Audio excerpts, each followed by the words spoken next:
Olá, amigos do Nefropapers, aqui é a Maria Amélia e eu estou hoje com o Lion para discutir um tema que foi bastante solicitado e que é bem difícil dentro da nefrologia.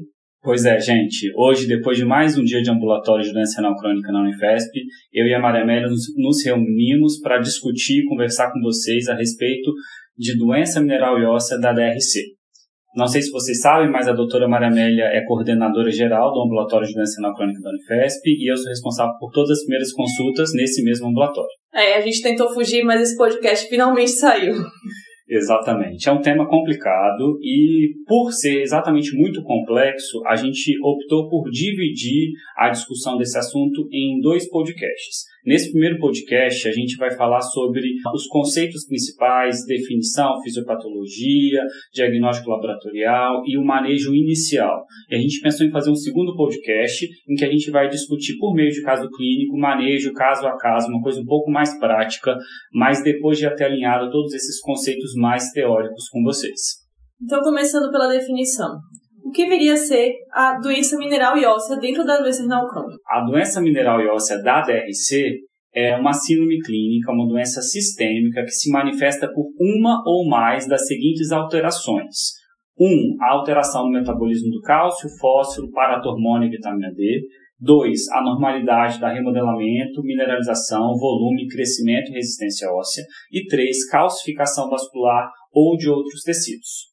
Como vocês podem ver, é uma doença sistêmica, não é uma doença exclusiva do osso. Quando a gente fala de DMO, a gente pensa que a gente está falando só de osso, mas não. A gente pode ver que dentro da própria definição, a gente já coloca como calcificação vascular, talvez como uma das manifestações mais importantes da doença mineral e óssea. Então, eu gosto de falar que é uma doença que mexe com o osso, mas também que mexe com alto risco cardiovascular. Então, só lembrando que ela é bastante comum dentro da doença renal crônica.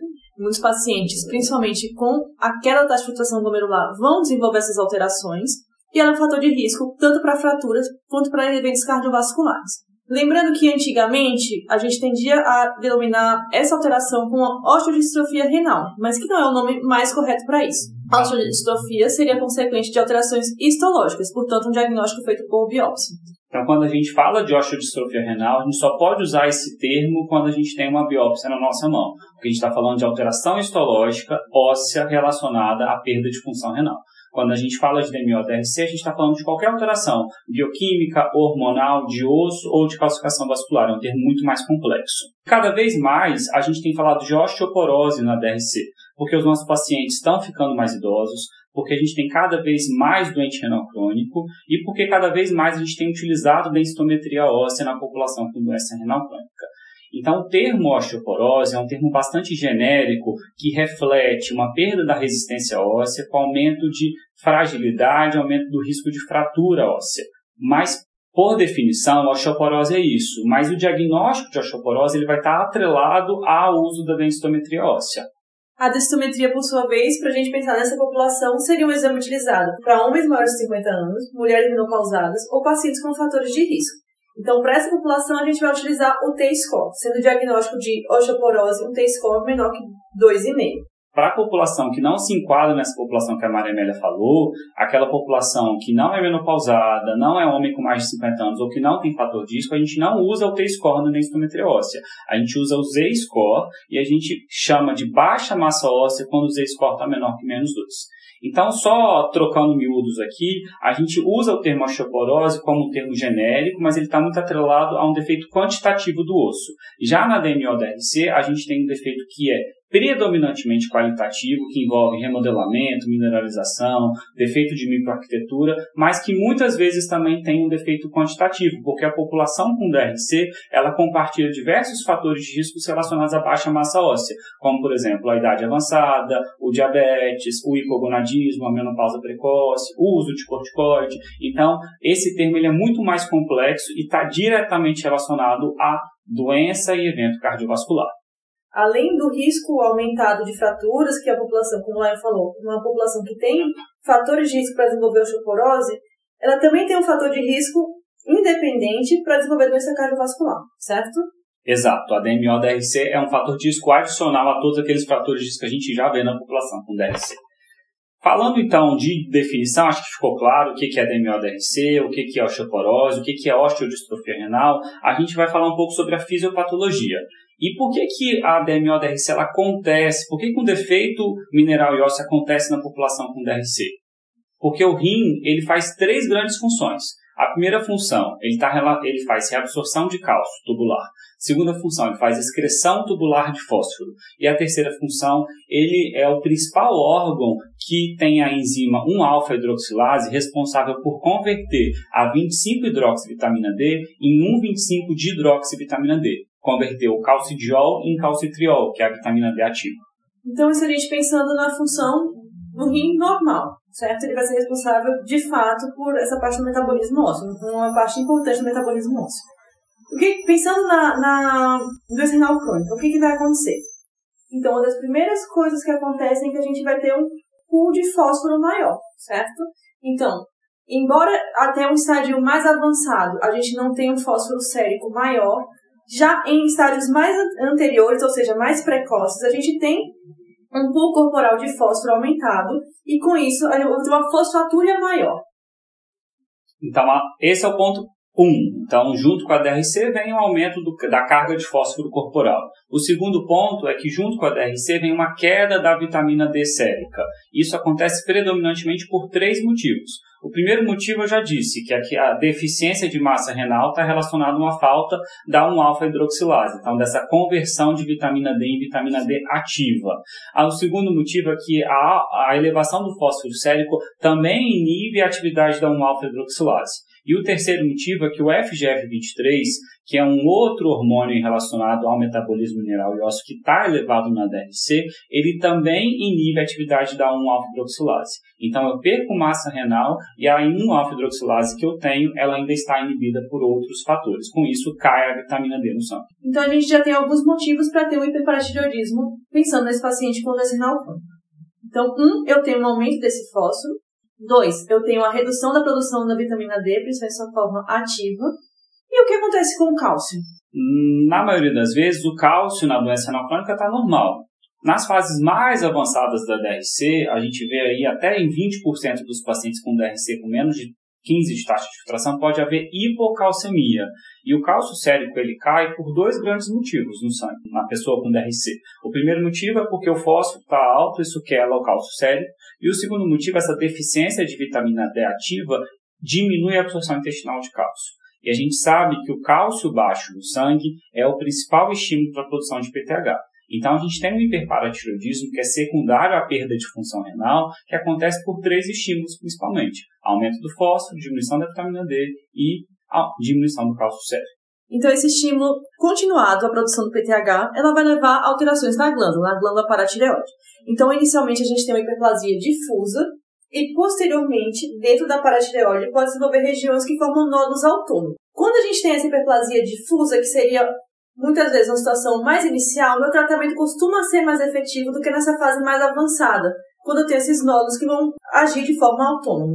Como a Meia mesmo disse, então essa hiperplasia nodular é uma doença de mais difícil manejo, inclusive muitas vezes depois que a gente resolve a insuficiência renal, como por exemplo a gente vê nos pacientes transplantados, que recuperam a função renal, esses nódulos autônomos eles continuam secretando PTH, e aí que a gente vai costumar falar de hiperparatireoidismo terciário, ou hiperparatireoidismo pós-transplante, ou hiperparatireoidismo persistente, seja lá qual termo vocês preferirem.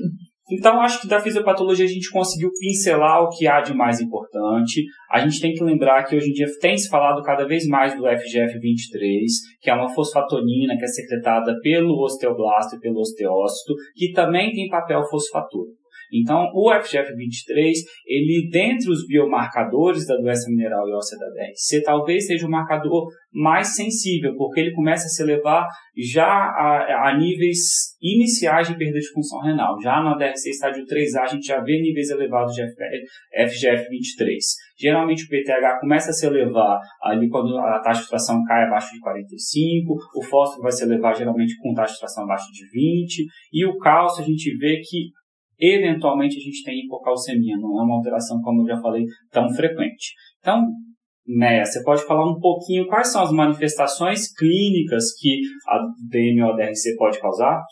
Então, muitas vezes são manifestações que são pouco expressivas, pelo menos inicialmente. O paciente pode apresentar prurito pelo fósforo elevado. A principal complicação seria, num caso mais avançado, são fraturas ósseas de fato. E como a gente falou, a doença mineral e óssea está relacionada de forma direta com maior risco cardiovascular.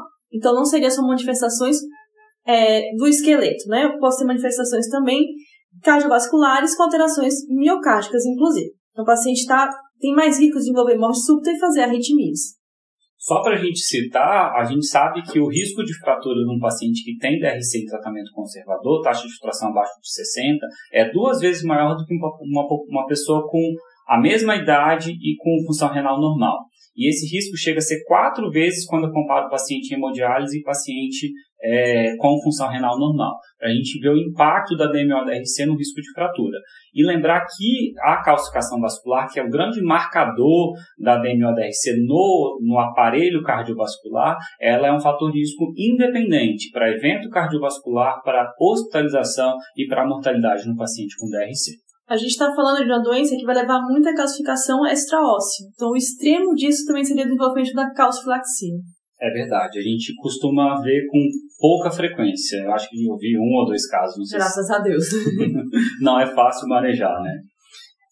Falando um pouco, então, da calcificação vascular, a gente tem que lembrar que a calcificação vascular que acontece na doença renal crônica, ela se caracteriza por 2 grandes alterações. Uma calcificação vascular que acontece na camada íntima, que é aquela calcificação vascular que compartilha os mesmos grandes fatores de risco relacionados à aterosclerose, então hipertensão, diabetes, tabagismo, idade avançada, e ela vai estar relacionada à obstrução intraluminal, e a calcificação vascular das camadas médias do vaso. Essa calcificação da camada média ela é uma doença mais própria, mais típica do paciente com DRC.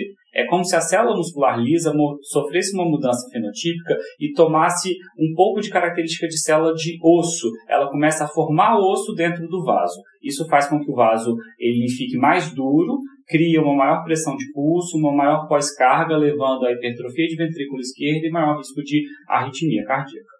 E daí a gente pode pensar em como avaliar essa calcificação. O que a gente tem de métodos de avaliação? A gente pode realizar radiografias. Então, existem alguns métodos, que são o Calpila e o Adragão. E um exame que seria mais sensível e mais específico seria a tomografia sem contraste de artérias coronárias ou a aorta abdominal e torácica. A tomografia é o exame de escolha por ser um exame que permite uma quantificação do score de cálcio, diferente dos métodos radiográficos que permite apenas uma semi-quantificação. Além disso, é um exame que pode ser mais utilizado para avaliar a progressão e para avaliar a resposta ao tratamento. O grande problema da tomografia é a disponibilidade, ao preço e a maior incidência à radiação. Então, como alternativa, o que a gente poderia realizar? Seria o raio-x lateral nessa avaliação e também um eco transtorácico, que também seria bom para avaliar a calcificação. Então, seria uma alternativa para não expor o paciente à radiação ionizante quando não tem tanta disponibilidade dessa tomografia. É engraçado que quando a gente fala de DMO-DRC, a gente não costuma pensar em como investigar a calcificação vascular. Então, a gente foi lá no CADIB e foi buscar uma recomendação. E existe uma recomendação de que todo paciente com taxa de filtração abaixo de 60 pode ser investigado com uma radiografia lateral ou com eco, ou até com uma tomografia como um exame de melhor aquisição de imagem. Mas a recomendação é uma recomendação 2C. Talvez porque isso provavelmente não vai mudar a nossa conduta. Ele fala que o paciente que tem calcificação vascular é um paciente que a gente vai ter que conduzir ele como paciente de alto risco cardiovascular. E na prática, quando a gente pega diretriz de hipertensão, diretriz de dislipidemia, a gente acaba tratando os pacientes DRC com taxa de filtração baixa como paciente de alto risco cardiovascular.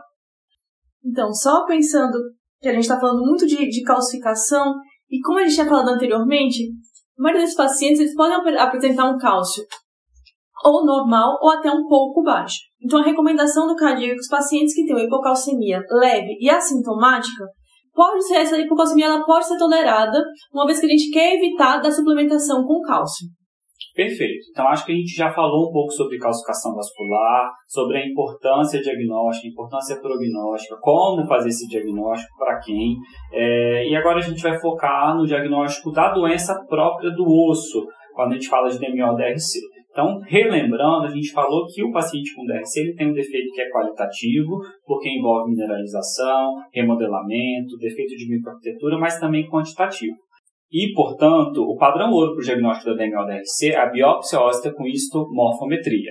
Essa biópsia óssea vai trazer informação de volume ósseo, então informação quantitativa, mas também informações qualitativas sobre o osso, mineralização, remodelamento, como a gente já falou. O problema é que, embora seja um procedimento de baixo risco, é um procedimento caro, é um procedimento invasivo e é um procedimento que precisa de treinamento para ser realizado. E talvez por conta disso, é um exame que na prática mesmo a gente acaba não vendo. Sinceramente, eu não lembro de ter visto um resultado de biópsia óssea nos pacientes que eu acompanhei. Também não. Embora realmente a gente não veja com frequência na prática clínica, a gente precisa trazer para vocês o que está escrito na literatura. Então, você pode comentar para a gente, Meia, qual é a recomendação do CADIGO em relação ao uso da biópsia óssea para DMO-DRC? Então, o CADIGO anterior, ele indicava algumas situações em que a gente deveria realizar a biópsia óssea. Então, seria na presença de uma fratura inexplicada, de uma dor óssea persistente, uma hipercalcemia, que não teria justificativa, ou uma hipofosfatemia, que seria o oposto do esperado na doença mineral e óssea. Se eu tenho uma suspeita de toxicidade por alumínio, ou antes do início de bifosfonatos. O CADIGO atual, ele deixa uma coisa muito mais livre. O que ele fala é, a minha biópsia tem indicação se o resultado da biópsia vai mudar o meu tratamento, terá algum impacto no meu tratamento. Ou seja, acho que depende muito da avaliação do médico assistente para cada paciente. Acho que ele deixou mais livre, inclusive, para a gente tratar com antirreabsortivos a doença mineral e óssea sem ter obrigatoriamente a necessidade da biópsia óssea, visto os estudos mais recentes. Então, ele deu um pouco mais de liberdade para o médico nesse sentido. Acho que essa que é a nossa impressão. E assim, não adiar ou não deixar de fazer um tratamento se a biópsia não está disponível, né? Isso também é importante. Então, que a gente tem que ter alternativa para fazer esse diagnóstico. Por favor. E a gente tem, de fato, alguns biomarcadores. Então, quando a gente pensa na doença mineral e óssea, pensando no paciente com uma taxa de filtração menor que 60, temos alguns exames para pedir, que seria o cálcio, fósforo, fosfatase alcalina, o PTH intacto e também a vitamina D. É muito importante, o CADIGO reforça isso, que na interpretação da doença mineral e óssea do paciente, eu tenho que olhar todos esses biomarcadores em conjunto, o cálcio, o fósforo, o PTH, a vitamina D, a fosfatase alcalina, aquela história de ficar fazendo cálcio, produto cálcio-fósforo, que era uma coisa antiga, que graças a Deus eu também não peguei, isso caiu por terra. Então, olha tudo e raciocina em cima de todos os resultados. A frequência com que a gente vai pedir esses exames vai aumentar, obviamente, à medida que a função renal cair e a doença renal crônica e, consequentemente, as complicações dessa DRC ficam mais graves. Então, só falando um pouco desses exames, uma dúvida que pode surgir é: o cálcio ele deve ser pedido o cálcio total ou o cálcio iônico? Bem, o cálcio iônico ele costuma ser mais fidedigno, mas ele tem algumas variações de laboratório, mas é um exame que pode ter mais erro do que o cálcio total. Então, depende muito de onde você está trabalhando, qual que é o laboratório disponível. Importante lembrar é que, se eu estou pedindo o cálcio total, eu tenho que pedir a albumina junto com ele. Não adianta pedir o cálcio total isolado. Outra questão é a vitamina D, que a gente sabe que deve ser usada, mas sempre fica uma dúvida de com que frequência ela deve ser solicitada. E a gente realmente não tem essa resposta. Acho que, como o Lion falou, os exames devem ser avaliados sempre em conjunto. E daí, quando eu vou pedir, depende de cada paciente mesmo. Em relação à fosfatase alcalina, o ideal é a gente trabalhar com fosfatase alcalina óssea. Contudo, muitos laboratórios, muitos centros não têm esse exame disponível. A gente acaba usando a fosfatase alcalina total. Então, um grande fator confundidor aí é que a fosfatase alcalina total também pode surgir, além de patologias ósseas, também em patologias hepáticas. Então, viu uma fosfatase alcalina mais alta, não está condizente muito com a DRC, com o perfil de doença óssea desse paciente, dá uma olhadinha no fígado, pede bilirrubina, gama-GT, às vezes um exame de imagem do fígado vai ajudar a gente a elucidar melhor e interpretar melhor esse exame. Além disso, lembrar que o fósforo é um exame que preferencialmente deve ser coletado em jejum, assim como o PTH. E o PTH é sempre uma novela. A gente poderia passar aqui alguns minutos falando sobre a dosagem do PTH. Hoje em dia, o PTH que a gente utiliza na maioria dos laboratórios é o PTH intacto. Então, é a molécula inteira de PTH e é uma molécula que tem 84 aminoácidos. nessa molécula toda eu tenho aquela parte que é a porção ativa, mas eu também estou dosando a porção carboxiterminal, que é aquela parte inativa, que acaba também inibindo a ação do PTH no osso. Então, na hora de interpretar o PTH, eu preciso ter esse cuidado, porque nem sempre valores altos de PTH vão estar relacionados a um efeito alto do PTH no remodelamento ósseo. Certo? Uma outra recomendação que o CADIGO reforça é que eu preciso sempre utilizar do mesmo laboratório para eu fazer o segmento, porque a análise desses exames é uma análise que ela deve ser feita evolutivamente. O PTH está subindo, o PTH está caindo, a fosfatase está subindo ou caindo. Então é ideal que eu use o mesmo laboratório para eu não perder essa referência. E a última pergunta que eu acho que vale a pena a gente fazer sobre biomarcadores, na verdade a penúltima pergunta, é por que a gente fala tanto de calcitriol e na hora que a gente vai dosar, a gente dosa 25-hidroxivitamina D? A 1,25-hidroxivitamina D, que seria o calcitriol, ele tem um tempo de meia-vida que é curto, ou seja, pode flutuar ao longo do dia, e os níveis são muito mais baixos do que o da 25-hidroxivitamina D. Então é um teste muito pouco preciso. Além do que, a 1,25 ela também é regulada pelo PTH, então ela pode estar até normal no hiperparatiroidismo secundário. A última pergunta que eu acho que vale a pena a gente responder, falando de biomarcador de doença óssea, é sobre os novos biomarcadores que são utilizados cada vez mais no tratamento de pacientes com osteoporose. O CTX, que é o marcador de reabsorção óssea, e o P1NP, que é o marcador de formação óssea. Esses biomarcadores, embora já muito utilizados para a população geral, eles ainda não foram validados para a população com taxa de filtração glomerular abaixo de 45. Então, a gente ainda não tem utilizado eles na prática e na condução dos pacientes com DRC. Lion, falando de uma coisa que eu sei que você manja bastante, e exames de imagem? Aí você tocou no assunto polêmico e complicado, porque o CADIGO trouxe um update em 2017 do tratamento e condução de DMO-DRC, e nesse CADIGO, nesse update, ele fala que, para surpresa talvez de alguns, que a densitometria óssea poderia ser utilizada nos pacientes com taxa de filtração abaixo de 60, inclusive nos pacientes dialíticos, caso ela trouxesse informações que ajudassem no manejo clínico do paciente. E isso ele coloca se o paciente tem algum fator de risco para perda de massa óssea, ou seja, praticamente todo paciente com DRC. Então, isso ficou um pouco em aberto. Essa recomendação ela foi baseada principalmente em 4 grandes estudos prospectivos que mostraram que a baixa massa óssea, a baixa densidade óssea por densitometria óssea esteve relacionada a maior risco de fratura, a maior incidência de fratura nos pacientes com DRC.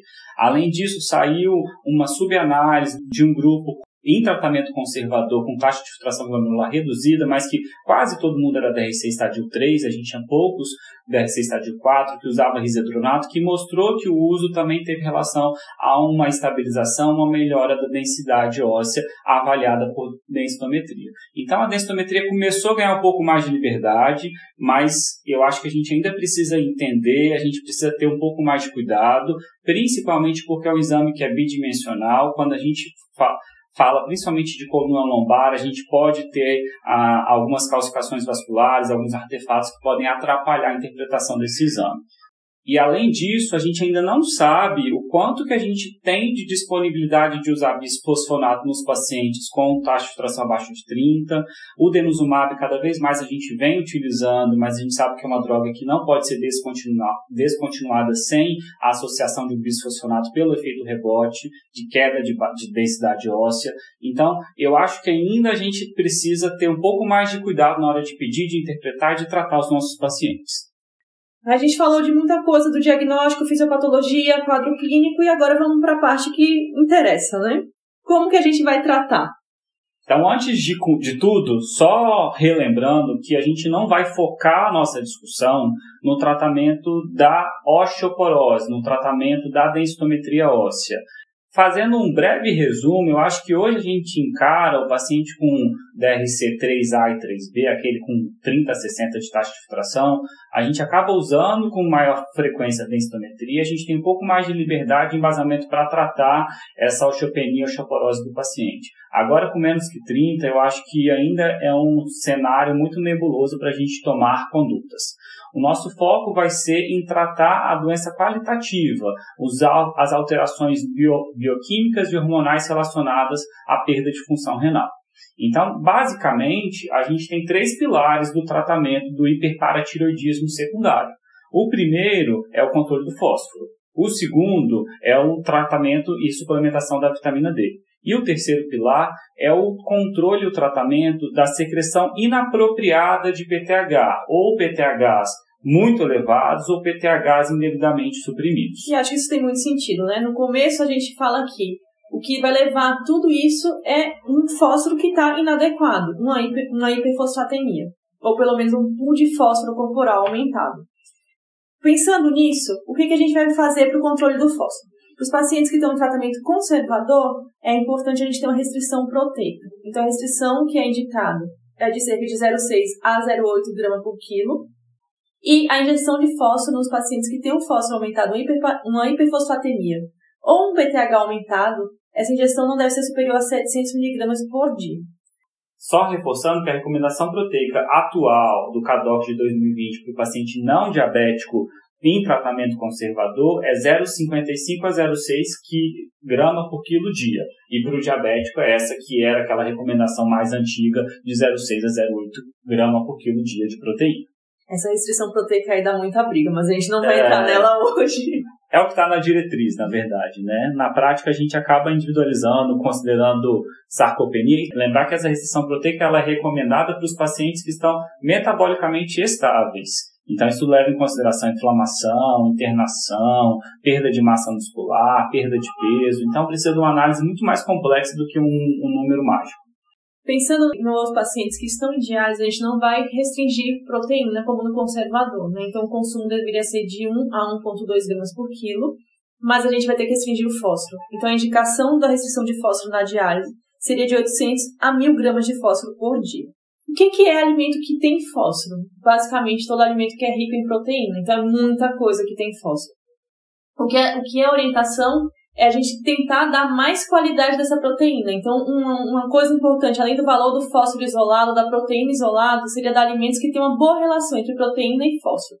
Ou seja, um bom aporte proteico para uma quantidade não tão grande de fósforo. Nisso daí, a gente pode dar preferência, por exemplo, a carne de peixe, carne de frango, até carne vermelha, em detrimento, por exemplo, da sardinha enlatada, do atum enlatado, que tem uma carga de fósforo muito alta. Se a gente for utilizar o ovo, a gente prefere a clara do ovo, que tem proteína e tem pouco fósforo, do que o ovo inteiro.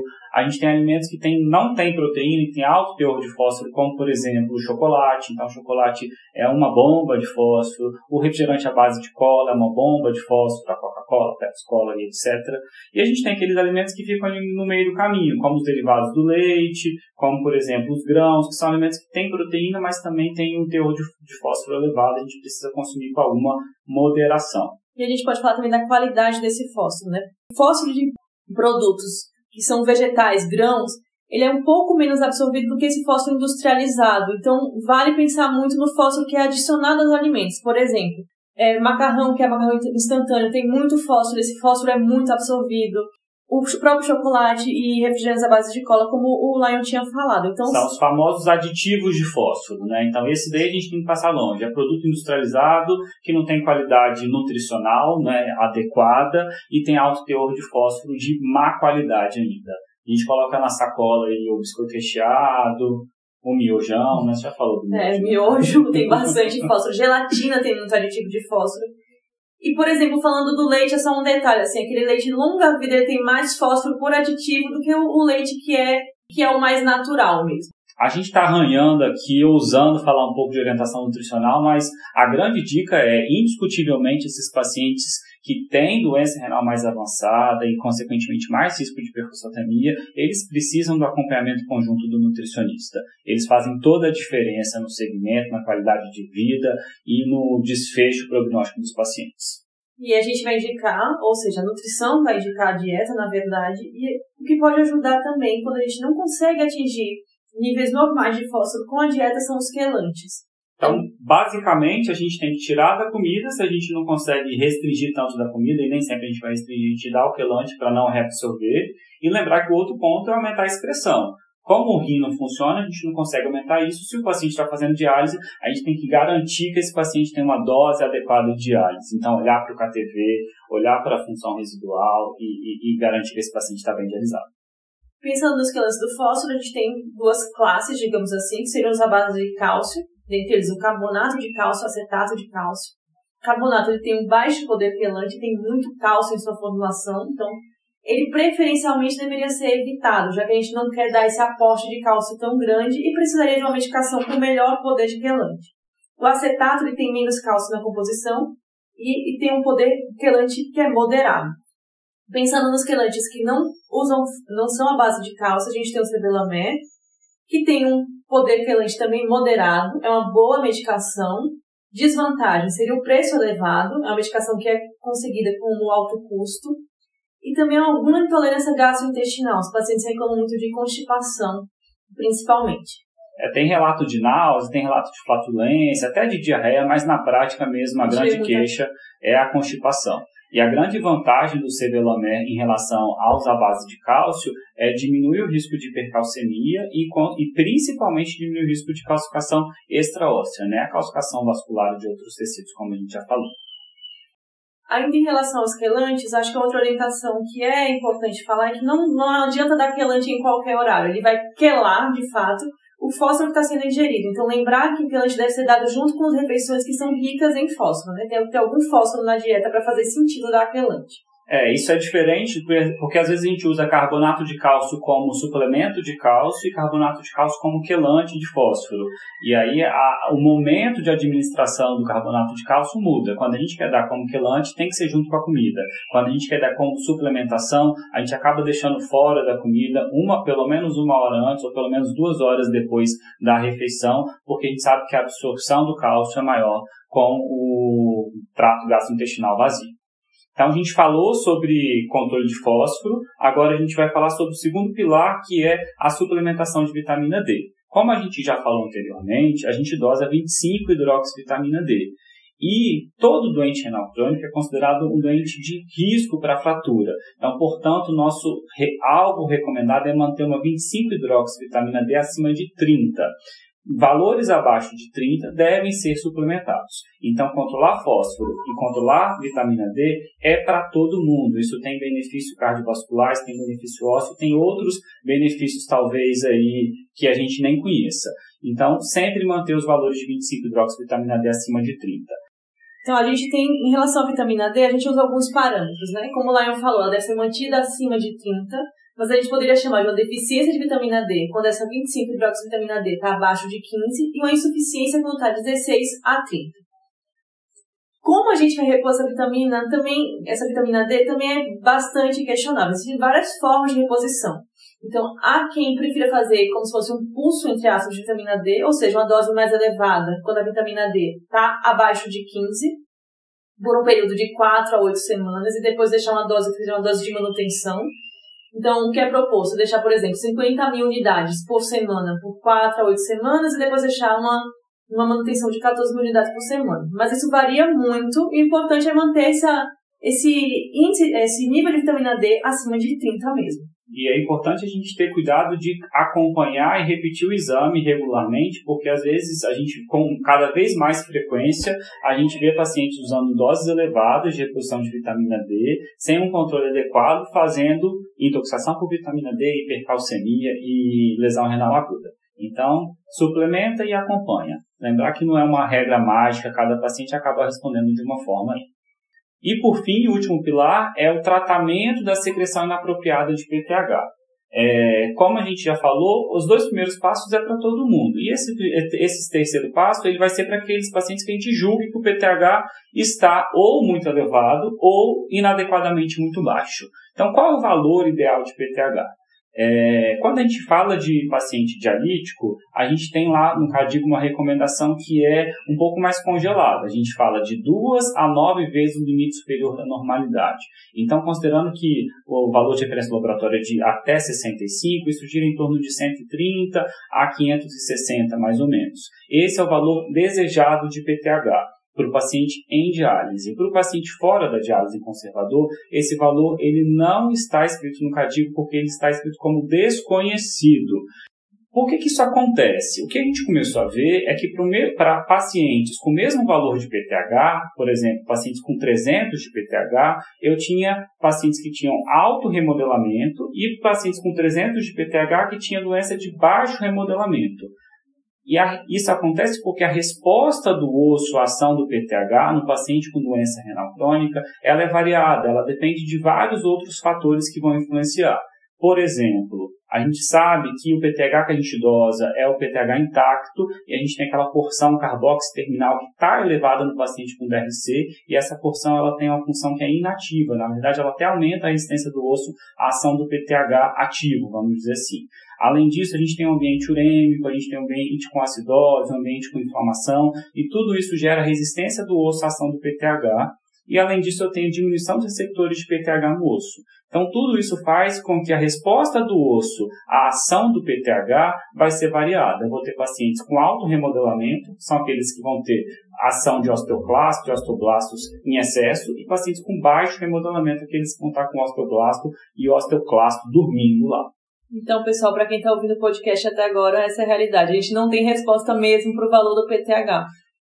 A grande dica é usar o bom senso. Então, acho que usar a dosagem repetida, usar a curva de PTH, se está subindo, se está caindo, e sempre analisar o PTH em conjunto com a fosfatase alcalina. A fosfatase alcalina, preferencialmente a óssea, é um marcador de formação óssea. Então, se eu tenho uma doença que está remodelando demais o osso, a fosfatase alcalina ela vai subir. Se eu tenho uma doença que está remodelando de menos, a fosfatase alcalina vai estar baixa.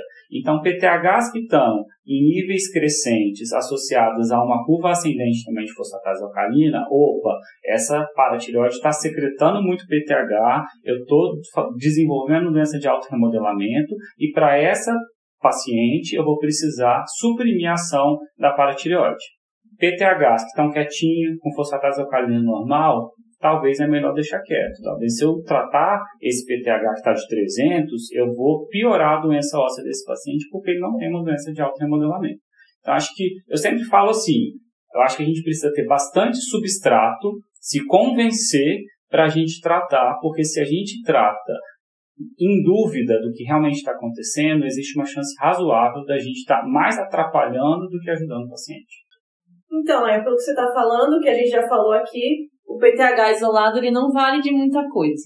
Mas se eu tenho um PTH que eu acho que vai estar elevado, que pode estar elevado, com a fosfatase baixa, eu estou diante de uma doença, provavelmente uma doença dinâmica? A gente não tem certeza sem biópsia óssea, né? Se eu penso que é isso, isso vai definir a minha conduta. E por outro lado, se tem um PTH elevado, com a fosfatase elevada, posso pensar também que eu estou diante de uma doença de alto remodelamento. E você é uma conduta diferente, um tratamento diferente para esse tipo de paciente. Exatamente. Então, para aquele paciente que está subindo o PTH, que está subindo fosfatase alcalina, eu tenho tudo para achar que esse paciente está remodelando demais, eu vou ter que suprimir a paratireoide com alguma medicação. Então, eu vou lançar a mão ou do calcitriol, ou do paricalcitol, que é o análogo da vitamina D, ou do cálcio mimético, que a gente usa no Brasil, o Sinacal 7. Então, lembrar que a paratireoide ela tem receptor de vitamina D e ela tem receptor de cálcio. Então, essas medicações vão fazer com que a paratireoide enxergue doses mais elevadas de vitamina D e de cálcio e suprima a secreção de PTH.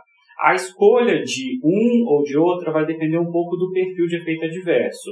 O calcitriol e paricalcitol tendem a levar mais hiperfosfatemia e hipercalcemia, enquanto o Sinacal 7 leva mais a hipocalcemia.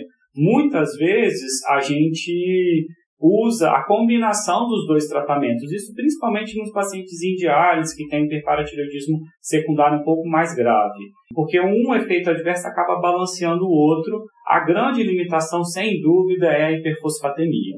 E uma outra informação é que para aqueles hiperparatireoidismos mais graves, acima de 1000 de PTH intacto, provavelmente que já estão envolvendo hiperplasia nodular, a gente sabe que o cálcio mimético ele acaba tendo um pouco mais de efeito naquela glândula autônoma do que o calcitriol ou o análogo da vitamina D. Então, eles acabam sendo um pouquinho mais potentes do ponto de vista de eficácia do tratamento, da supressão da paratireoide.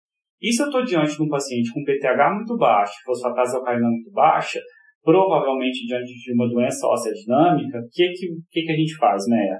Nossa, Lain, aí a pergunta é realmente difícil.